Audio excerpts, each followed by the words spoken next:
Live from Radio Row, SportsGrid's coverage of Super Bowl 59 continues. Joe Lisi alongside the big man, Cornelius Lucas, Washington offensive tackle. Unbelievable atmosphere here in New Orleans and a great game on Sunday, Cornelius. Yes, sir.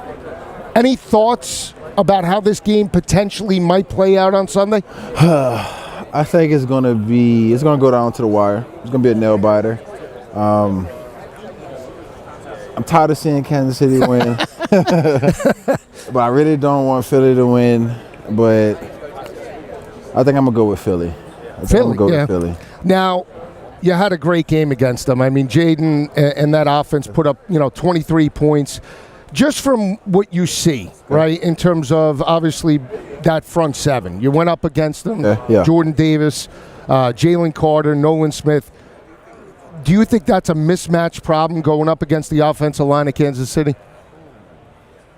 It all depends on how those guys come out for the day. With football, it's any given Sunday. Any man can beat any other man. And I feel like with their front seven, there's a lot of beef up front. So these guys got to be ready to roll, got to bring their lunch pail. Mm-hmm. And I'm excited to see. Yeah. I don't know how it's going to play out, man. We'll see. We'll see. You had a dynamic season. I told you before, Jaden Daniels has been my guy. Followed him for his days at Arizona State in terms of his freshman performance straight through the Heisman Trophy season, and then what he was able to bring to your offense. And not just Jaden, but Dan Quinn, your head coach. Right. First-year head coach comes in, the mess that you had at the end of the Ron Rivera era, right? Yeah. I mean, you started fast. You win the NFC East in terms of his first season there. It was a slow regression. And then the change in ownership from Snyder to your current owner right now, Josh Harris. Talk to me a little bit about the transition from, a losing organization to just a miracle turnaround in year number one. Literally, I feel like the program from that 4-13 season we had, balled up, everybody with it, thrown in the trash. And here comes in this fresh AP, this fresh DQ, fresh owners. I feel like you can't ask for a better synergy than that. From top down, I feel like everything was changed. The way we went about things, the format of our schedule, the way we recovered, the amount of money they put into every little thing that had to do with winning, the way that DQ sees recovery, and the way that he keeps his players fresh and engaged.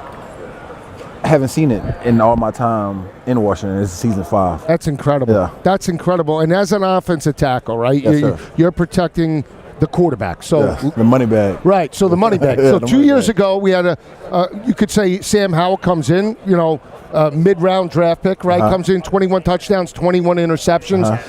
Mobile, but not anywhere near the athleticism of Jaden Daniels. Yeah. What is the difference in terms of that approach, basically blocking for a prototypical pocket passer compared to what you have in terms of Superman now that can take over a game at any given moment with his legs? Night and day.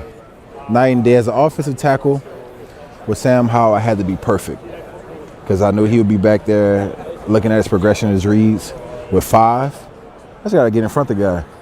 Yeah. And if I get in front of him and don't get a clean shot on him, 5 is going to take off or throw a dot. There's only 2 options. Take off for 15 to 20 or throw a dot. It's unbelievable in terms of what Jaden has done. I saw it at LSU. That Heisman Trophy year was dynamic. Yeah. His leadership, though, I feel like that goes unnoticed as well because I've never seen, at least following college football, following his career, I've never seen Jaden Daniels rattled in the moment. Not a big rah-rah guy at all. You probably wouldn't hear him. You probably wouldn't notice him in the room if you didn't know him. But the way he works, the way he goes about his day, I haven't seen it in a rookie ever. His poise.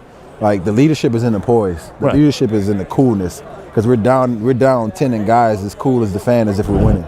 So it's like when you got a guy like that, there's always hope.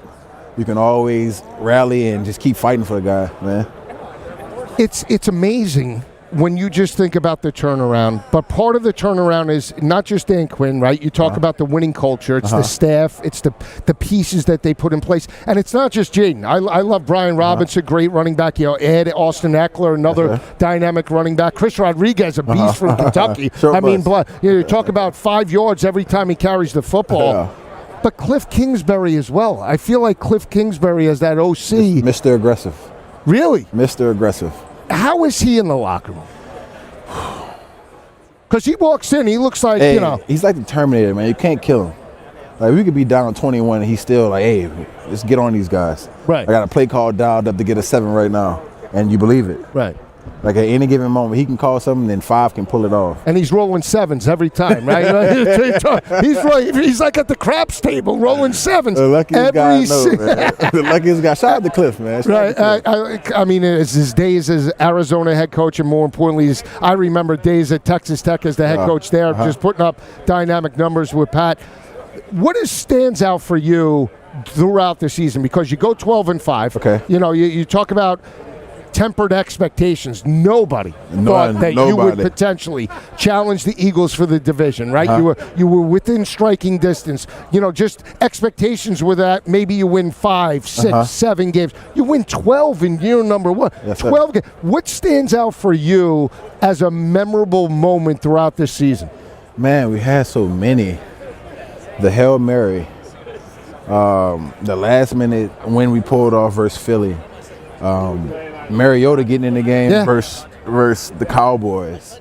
That was an amazing game. Let me tell you, that was an amazing game. He comes in, he breaks a 35-yard run with 30 seconds left. I said, he's running, boys. That was amazing. And then your star, Terry McLaurin, right, with Jaden? Scary Terry. I mean, Scary Terry had his best performance in terms of touchdown receptions with Jaden Daniels. But he's been doing that. He's just consistent, he's a great professional. What does it mean to have a young nucleus like that, especially being an old lineman and seeing those guys stepping up? When you can look down the field and the ball is going 60 yards into this guy's hands and it's a touchdown, and I don't have to do no more blocking. I can just go. Coast, right? I can just jog down and line up a field goal, man. It's the best feeling in the world. That's awesome. Best feeling in the world. Sky is the limit, right, for year number 2 with Jaden Daniels and Dan Quinn. I mean, Super Bowl or bust now, right?